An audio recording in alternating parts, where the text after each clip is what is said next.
عالم اسلام کی معروف و مقبول شخصیت، عالم ربانی، سینکڑوں کتابوں کے مصنف، مترجم قرآن کریم، خاندان حضرت سید احمد شہید رحمۃ اللہ علیہ کے فرد، خانوادہ حضرت مولانا سید ابو الحسن علی ندوی رحمۃ اللہ تعالی علیہ نور اللہ مرقدہ کے حامل، جانشین حضرت مولانا سید محمد رابع حسن ندوی رحمۃ اللہ تعالی علیہ رحمۃ واسعہ، حضرت مولانا سید بلال عبد الحی حسنی ندوی حفظہ اللہ تعالی، ناظم ندوۃ العلماء لکھنؤ، رکن شورا Darul Uloom Deoband, secretary all India Muslim personal law board, میں ان کے حضور انتہائی ادب کے ساتھ ملتمس ہوں کہ حضرت اپنے بیان سے ہم سب کو مستفید فرمائیں۔ بسم اللہ الرحمن الرحیم۔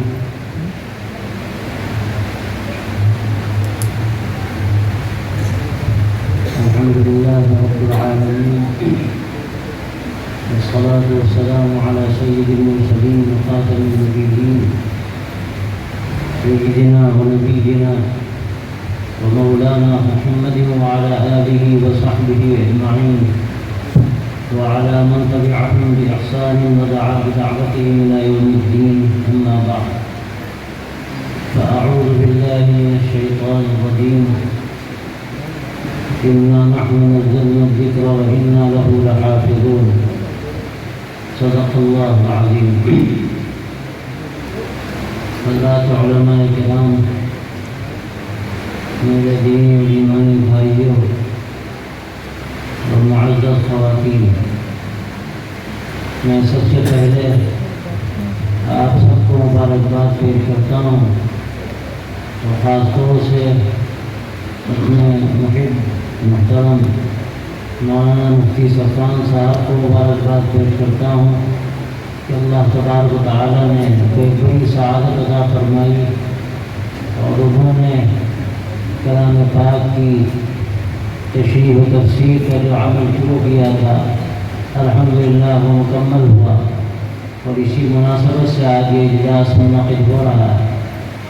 یہ اللہ تبارک و تعالیٰ کا فضل ہے جو اپنے کلام پاک سے ہمیں تعلق نصیب فرمائے کہ دنیا میں اس زمین پر اللہ کے کلام سے بڑھ کر کون سی چیز ہو سکتی ہے کہ اللہ کی صفت ہے، اللہ کا کلام اللہ کی صفت ہے، اس میں جو الفاظ ہیں، جو حقائق ہیں، جو معانی ہیں، اور اللہ تبارک و تعالیٰ کی طرف سے ہیں۔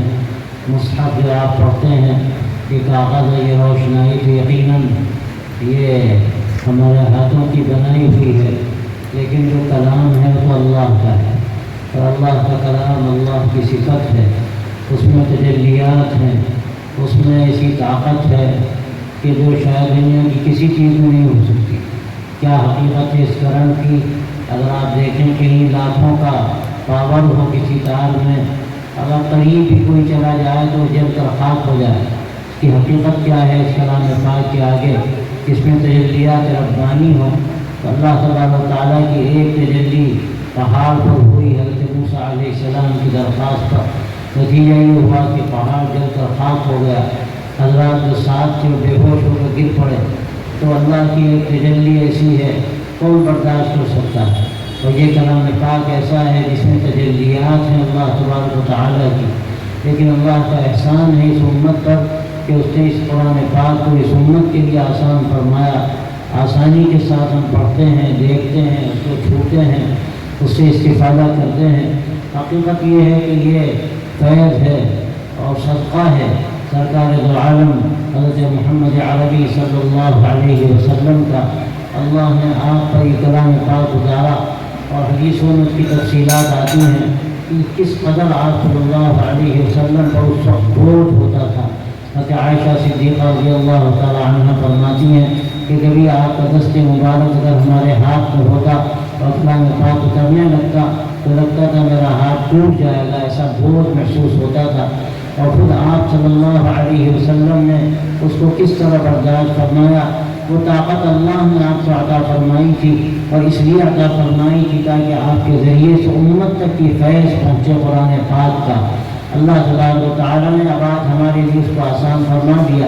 ہمارے حضرت رابع صاحب مثال دیا کرتے تھے، جیسے پول چڑھا ہوتا ہے تار پر، کہ اگر آپ کار کو چھو لیں، اوپر اگر پلاسٹک کا خول ہے یا کسی چیز کا، تو آپ کو کرنٹ نہیں لگے گا۔ اگر آپ دھوکے میں ہیں، اس میں کوئی طاقت نہیں ہے، تو یہ غلط فہمی ہے۔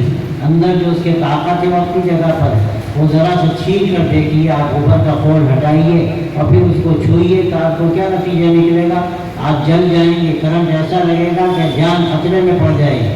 اللہ نے اس کلام پاک پر بھی ایک ایسا خول چڑھا دیا ہے کہ اللہ تبارک و تعالیٰ کا ایک کرم، اس کا فضل ہے، ہم اس سے فائدہ اٹھاتے ہیں، لیکن ایسا نہیں ہوتا کہ ہم جل کر خاک ہو جائیں، ہم برداشت نہ کر سکیں۔ اللہ تبارک و تعالیٰ نے اس کلام پاک کو اتارا ہماری ہدایت کے لیے، انسانیت کی رہنمائی کے لیے۔ اس سے جو صحیح فائدہ اٹھاتا ہے اس کے لیے سارا جہان روشن ہو جاتا ہے۔ میں اس کی مثال عرض کرتا ہوں، دیکھیے لائٹ جل رہی ہے، پنکھے چل رہے ہیں، مشینیں چل رہی ہیں، بڑے بڑے کارخانے لگائیے اور آپ ٹرانسفارمر سے تار لائیے، لیکن جب تک کنیکشن نہیں ہوگا سب کا سب فیل۔ لیکن کنیکشن کر دیجئے، سارے پنکھے چلیں گے، ساری مشینیں چلیں گی، اے سی چلے گا۔ اسی طرح اس کلام پاک سے جب تک ہمارا کنیکشن نہیں جڑے گا، جب تک ہمارے اندر اس کی طاقت منتقل نہیں ہوگی، اس نسبت کے ذریعے سے جو اللہ تبارک و تعالیٰ نے اس آخری امت کو اس آخری وحی اور اس آخری کلام سے عطا فرمائی ہے، بھائیو اور دوستو، اس وقت تک آپ کے اندر ہم طاقت پیدا نہیں کر سکتے۔ ایمان کی طاقت، اخلاق کی طاقت، اعمال کی طاقت یہ اس وقت پیدا ہوئی جب کلام پاک سے ہم کو صحیح نسبت حاصل ہوگی۔ اللہ تبارک و تعالیٰ نے خود فرمایا کہ اِنَّا نَحْنُ نَزَّلْنَا الذِّكْرَ وَإِنَّا لَهُ لَحَافِظُونَ، کہ ہم نے یہ نصیحت کی کتاب اتاری ہے اور ہم اس کی حفاظت کرنے والے ہیں۔ کس کے لیے نصیحت ہے یہ؟ ساری دنیا کے لیے، ساری انسانیت کے لیے۔ اللہ تبارک و تعالیٰ نے اس کو ہدی للناس فرمایا، پھر اللہ تبارک و تعالیٰ نے اس کو ہدی للمتقین فرمایا۔ اس کے اندر طاقت ہے کہ ساری دنیا اس سے فائدہ اٹھائے، لیکن اس سے صحیح معنوں میں فائدہ وہ اٹھاتا ہے اس کے اندر تقوی کا مزاج ہوتا ہے، وہ اس سے زندگی کو اخذ کرتا ہے، وہ اس سے اخلاق کو اخذ کرتا ہے، اپنی زندگی کی ضروریات کو سمجھتا ہے، آخر کی کامیابی کے راستوں کو تلاش کرتا ہے اور پھر اپنی زندگی کو ایسا بناتا ہے اور ڈھالتا ہے کہ دنیا میں بھی کامیابی حاصل کرتا ہے اور آخر کی کامیابی کا اللہ تبارک و تعالیٰ نے اسی میں نسخہ رکھا ہے۔ جو اس نسخے کو آزمائے گا اور اس کا استعمال کرے گا، اللہ اس کو اس دنیا میں بھی کامیاب کرے گا اور آخرت میں بھی۔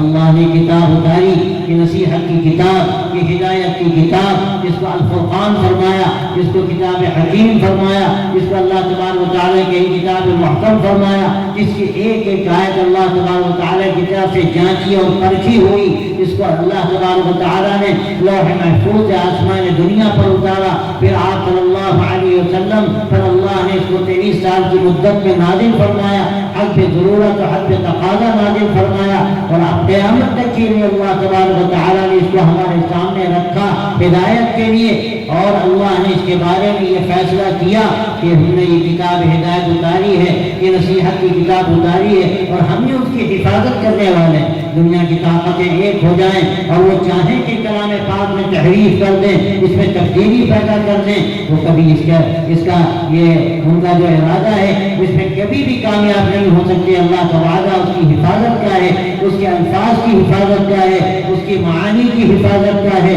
اس کے اندر جو کچھ احکامات دیے گئے ان کی حفاظت کیا ہے، کس طرح اللہ اس کلام پاک کی حفاظت فرمائے گا، اس کے الفاظ کی حفاظت فرمائے گا، اس کے معانی کی حفاظت فرمائے گا، اس شریعت کی حفاظت فرمائے گا جو اس سے ماخوذ ہے، اپنے نبی پاک علیہ السلام کی تعلیمات کی حفاظت فرمائے گا جو اس کی تشریح ہے، اور ان تمام لوگوں کی حفاظت فرمائے گا جو اپنے آپ کو کلام پاک سے جوڑیں گے، اللہ کی کتاب سے جوڑیں گے، جن کی زندگی اللہ کے نبی صلی اللہ علیہ وسلم کی زندگی کا عکس ہوگی۔ اس لیے کہ خود قرآن پاک میں کہا گیا وَلَكُمْ فِي رَسُولِ اللَّهِ أُسْوَةٌ حَسَنَةٌ، تمہارے لیے اللہ کے نبی صلی اللہ علیہ وسلم کی ذات میں بہترین نمونہ موجود ہے۔ جو اس نمونے کو اختیار کرے گا وہ کلام پاک کے اصولوں کو دیکھے گا اور اس کی روشنی میں زندگی گزارے گا اور اس کو اپنے سینے سے لگائے گا، اپنی زندگی کو اس کے سانچے میں ڈھالے گا۔ اللہ تعالیٰ جس طرح کلام پاک کی حفاظت کرے گا اسی طرح ان لوگوں کی بھی حفاظت کرے گا جو اپنے آپ کو اس کلام پاک سے جوڑیں گے۔ جوڑنے کا مطلب کیا ہے؟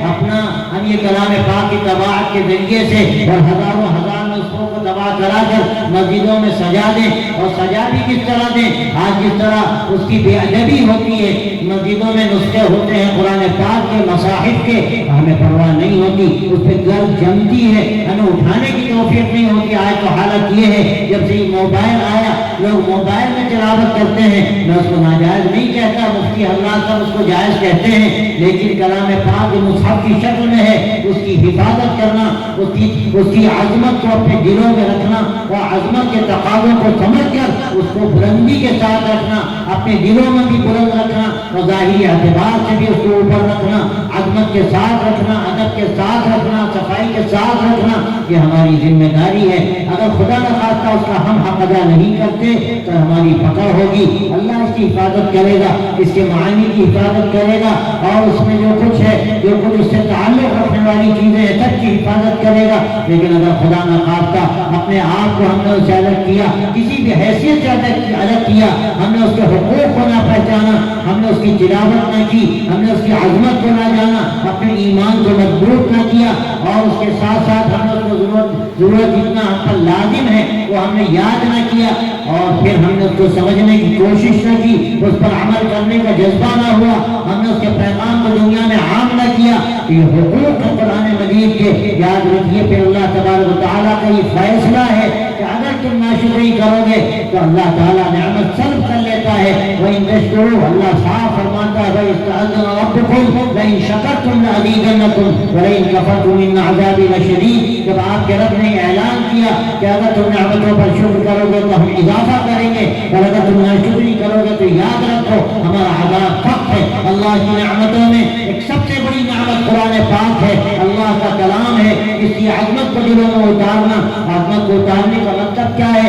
ایک ظاہری مطلب ہے ہم اس کا احترام کریں، ہم اس کا ادب کریں، ہم اس کو صاف ستھرا رکھیں، ہمیں کوئی چیز جو ہمیں دل سے عزیز ہے، کیا یہ ممکن ہے کہ اس پر گرد جم رہی ہو تو ہم اس کو چھوڑ دیں؟ ہم اس کو صاف کریں، اپنے دل سے صاف کریں، عظمت کے احساس کے ساتھ اس کو صاف کریں، اور بلندی کے ساتھ رکھیں اس کو، اور ہو سکے تو جزدان کا بھی اہتمام کریں، جو بھی عظمت کے تقاضے ظاہری ہیں ان کو بھی پورا کریں۔ لیکن یاد رکھیے یہ تنہا کافی نہیں ہے، جب تک کہ باطنی عظمت نہ ہو ہم اس کے احکامات کو بلند نہ کریں، اور اس کو ہر اپنی چاہت پر، اپنے دل کی خواہشات پر، اپنی رسموں پر اور عادتوں پر اگر ہم خدا نہ خواستہ قرآن پاک کو فوقیت نہیں دیتے، ایک طرف ہماری عادتیں ہیں، ایک طرف ہماری رسمیں ہیں، ایک طرف ہمارے دل کے تقاضے ہیں اور ہمارے اندر کی خواہشات ہیں، ایک طرف قرآن مجید کا حکم ہے۔ اب اگر خدا نہ خواستہ ہم قرآن پاک کے حکم کو مقدم نہیں کرتے تو یاد رکھیے ہم نے حق ادا نہیں کیا قرآن پاک کا، اور اپنے تعلق کو استوار نہیں کیا، اور اپنی نسبت کو قرآن پاک سے نہیں جوڑا۔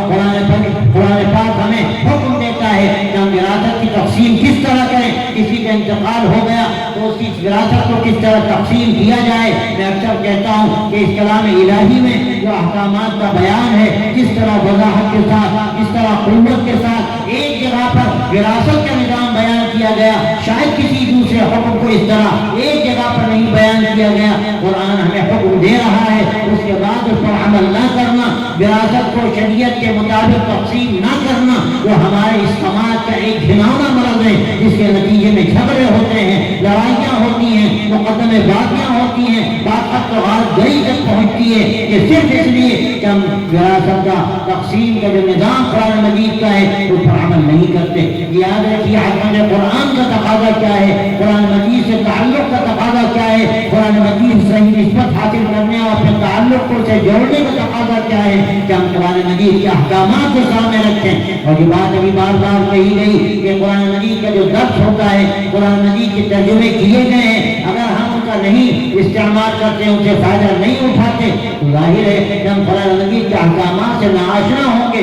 درس قرآن کا ہر مسجد میں انتظام ہونا چاہیے، یہ حق ہے قرآن مجید کا کہ وہاں کے رہنے والے ایمان والے قرآن مجید کو سمجھ سکیں۔ قرآن مجید کی عقیدے کی تلقین کرتا ہے، الا لہ الخلق والامر، کان کھول کر سن لو، اسی کا کام ہے پیدا کرنا، اسی کے کام ہے نظام عالم چلانا۔ ایسا نہیں ہے جیسے شاہ جہاں نے یہ تاج محل بنا دیا اور پھر وہ چلا گیا، کون تصرف کر رہا ہے اس میں اور کون اس کی حفاظت کرے گا، کوئی ضمانت نہیں۔ اللہ نے دنیا بنائی، انسانوں کو بنایا، اللہ پورا نظام چلاتا ہے، یہ ہمارے عقیدے کا جز ہی نہیں بلکہ اس کی بنیاد ہے کہ ہم اللہ تبارک و تعالیٰ کی وحدانیت کے قائل ہو، سارا عالم اس کا، سارا تصرف اس کا، سارا علم اس کا، ساری قدرت اس کی۔ یہ قرآن مجید بار بار تاکید کے ساتھ ہمیں کہتا ہے یہ سورہ اخلاص کس چیز کی شاہد ہے، بار بار اس میں کس چیز کی تکرار کی جا رہی ہے کہ قل هو اللہ احد اللہ الصمد لم یلد ولم یولد ولم یکن له کفوا احد۔ اس میں عقیدہ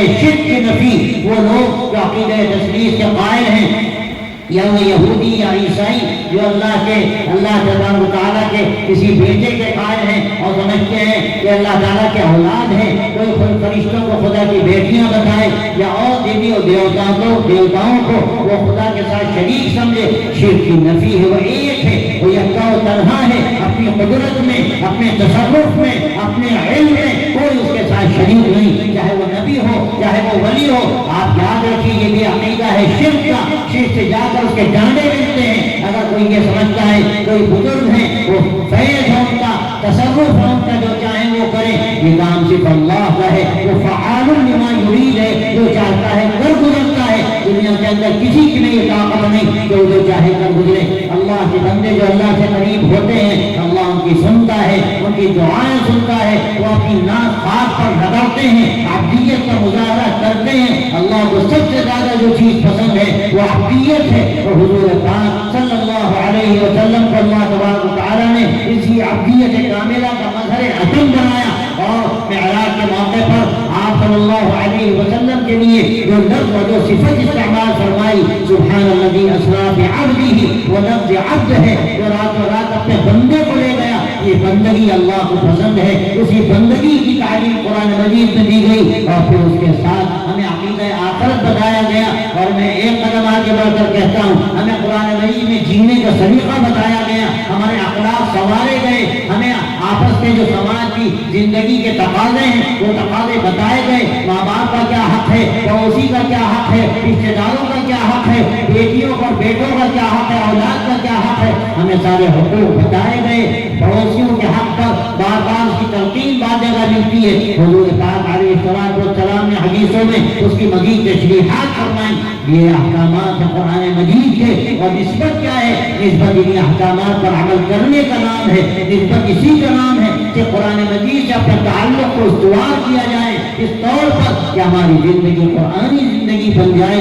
اپنی زندگی کا ہم جائزہ لیں کہ ہم کس حد تک قرآن مجید پر عمل کرتے ہیں، اور یاد رکھیے اس قرآن مجید کی حفاظت کا وعدہ اللہ نے کیا، اور پھر اس کی تشریح کا اللہ تبارک و تعالیٰ نے وعدہ کیا حفاظت کا، اور یہ تشریح اللہ کے آخری نبی حضرت محمد رسول اللہ صلی اللہ علیہ وسلم کے ذریعے سے ہوئی، اور حدیثوں میں اور آپ صلی اللہ علیہ وسلم کی مبارک سنت میں وہ ساری تشریحات موجود ہیں۔ ہم قرآن و سنت کو الگ نہیں کر سکتے، یہ قرآن مجید کی ذات اقدس پر اترا، اللہ تبارک و تعالیٰ نے اس ذات کو قرآن مجید کا حامل بنایا، قرآن مجید کا عامل بنایا، قرآن مجید کا داعی بنایا، اور اللہ تبارک و تعالیٰ نے آپ کو مقام عطا فرمایا کہ کانا خلقہ القرآن۔ حضرت عائشہ صدیقہ رضی اللہ عنہا سے جب پوچھا گیا آپ صلی اللہ علیہ وسلم کے اخلاق کے بارے میں، آپ نے فرمایا، حضرت عائشہ نے فرمایا اخلاق دیکھنے ہو آپ کے تو قرآن مجید کو دیکھو، اور قرآن مجید کی تشریح دیکھنی ہو تو حضور پاک علیہ السلام کی سیرت کو دیکھو۔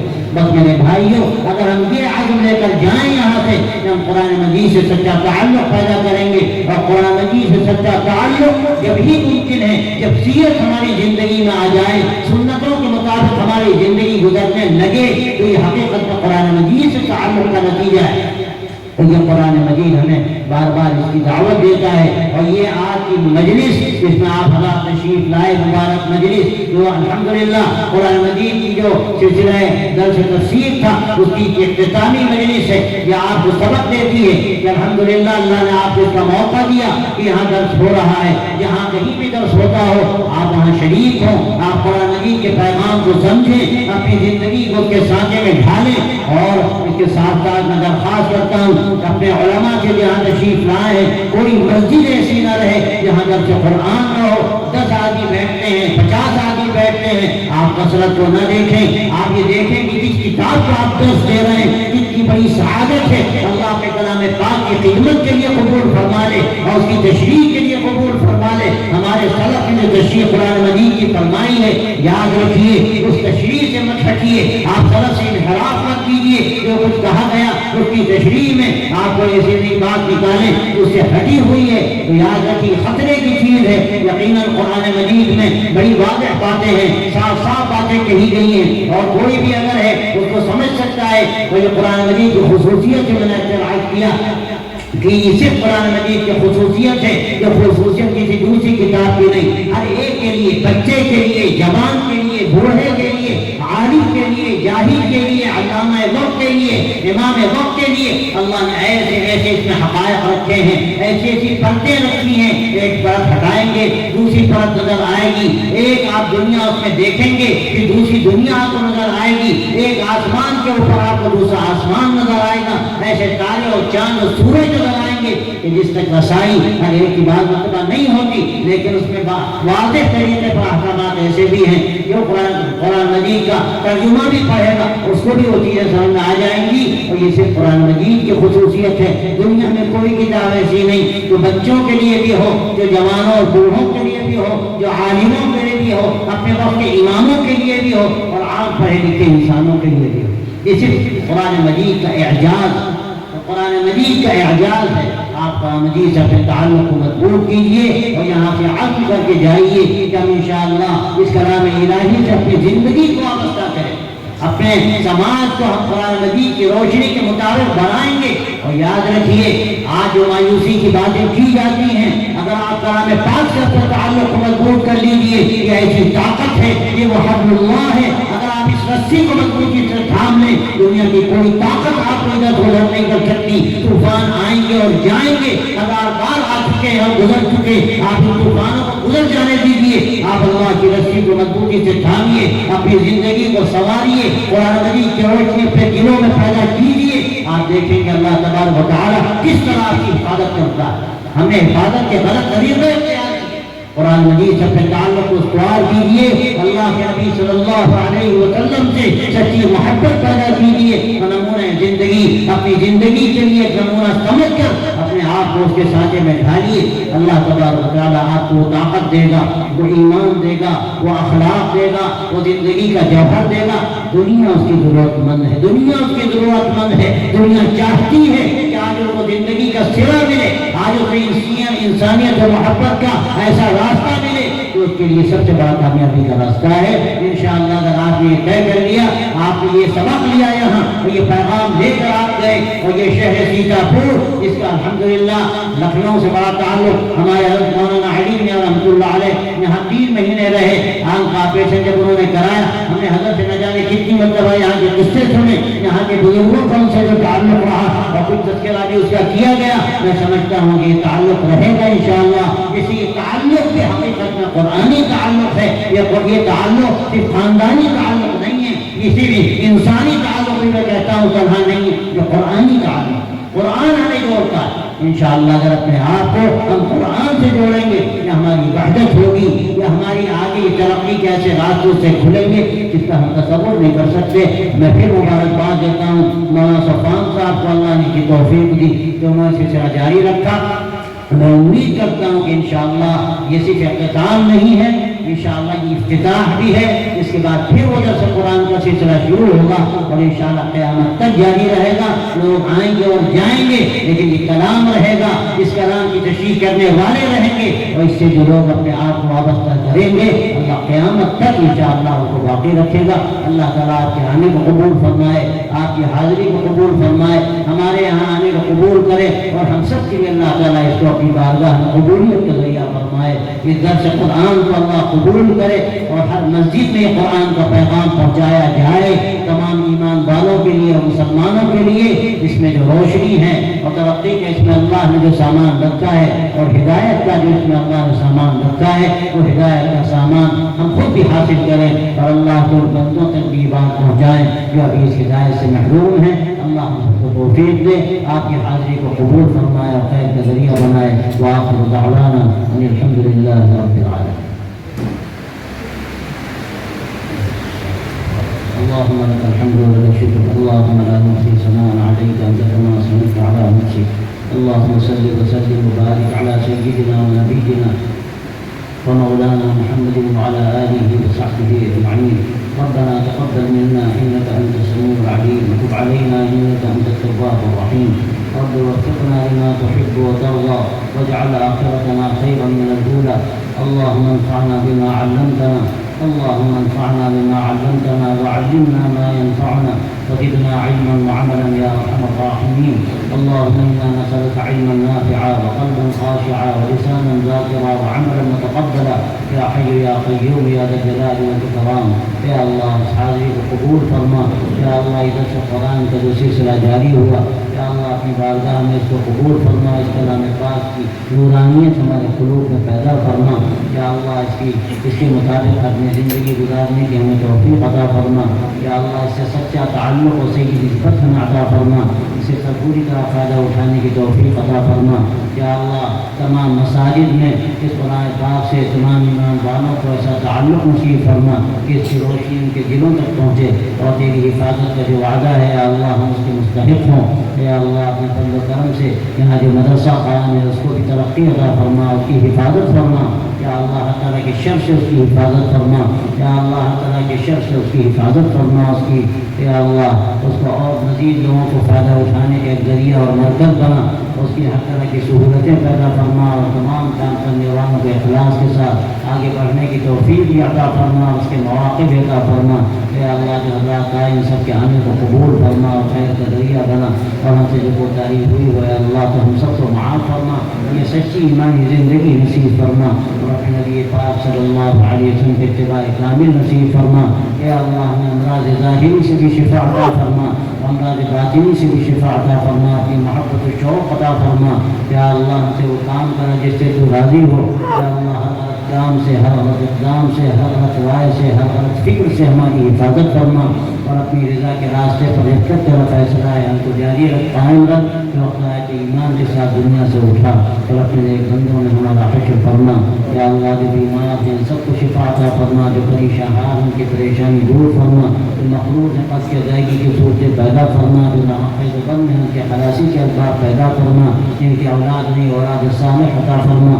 یا اللہ ہمارے آنے والی نسلوں کی ایمان کی حفاظت فرما. اس کے لیے بہتر اسباب اختیار کرنے کی ہمیں توفیق عطا فرما. یا اللہ مساجد کی حفاظت فرما, مدارس کی حفاظت فرما, معاہد کی حفاظت فرما, مراکز کی حفاظت فرما, دین کے کام کرنے والوں کی حفاظت فرما. ان کے کاموں کے یا اللہ بہتر سے بہتر نتائج پیدا فرما. پورے عالم اسلام کی حفاظت فرما, خاص طور سے عالم عربی کی حفاظت فرما. قبیلہ حرمین شریفین کی حفاظت فرما. مسجد اقصی کی حفاظت فرما. یا اللہ تمام ہر طرح کے خیر کے راستوں کو کھول دے اور شر کے راستوں سے یا اللہ تو مزدور فرما اور ہر طرح کے ظالموں سے ہم سب کو نجات عطا فرما. پوری انسانیت کو نجات عطا فرما. یا اللہ اپنے فضل سے جب تک تیرا فیصلہ ہے ہم کو ایمان کے ساتھ باقی رکھ اور وقت ایمان کے ساتھ دنیا سے اٹھا اور اپنے ایک بندوں میں ہمارا حشر فرما. یا اللہ ماں شوکت صاحب کو صحت و قوت عطا فرما, ان کے عمر میں برکت عطا فرما اور تمام دین کی خدمت گزاروں کو حفاظت کے ساتھ و عافیت کے ساتھ رکھ. وصلی اللہ تعالی علی خیر خلقہ سیدنا و مولانا محمد وعلی آلہ وصحبہ اجمعین. آمین برحمتک یا ارحم الراحمین.